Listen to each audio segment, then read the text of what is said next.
Hello everyone, এবার HS 2024-এর English সাজেশনের মধ্যে আজকে আমি এটা পোয়েমের সাজেশান করেছি।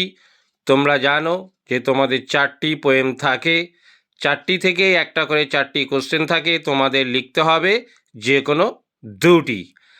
আমি 4টে থেকেই কোশ্চেন দিয়েছি অর দিয়ে, এবং এমনভাবে কোশ্চেন দিয়েছি তোমরা এগুলো পড়লে আমি আশা করি 100%ই তুমি কমন পাবে। তোমাদের লিখতে হবে মাত্র কিন্তু 2টি। আমি 4টে থেকেই অর দিয়েছি। যারা ভালো স্টুডেন্টস তারা সবগুলোই পড়ে নেবে, আর যারা একটু মিডিয়াম আছো তারা যে কোনো 2টো পোয়েম বেছে নিয়ে তার থেকে এই কোশ্চেনগুলো পড়ো, তুমি কমন পাবে একদম নিশ্চিন্ত। ওকে, সিরিয়াল নাম্বার 4-এ রয়েছে দ্য পোয়েট্রি অফ আর্থের কোশ্চেনগুলো।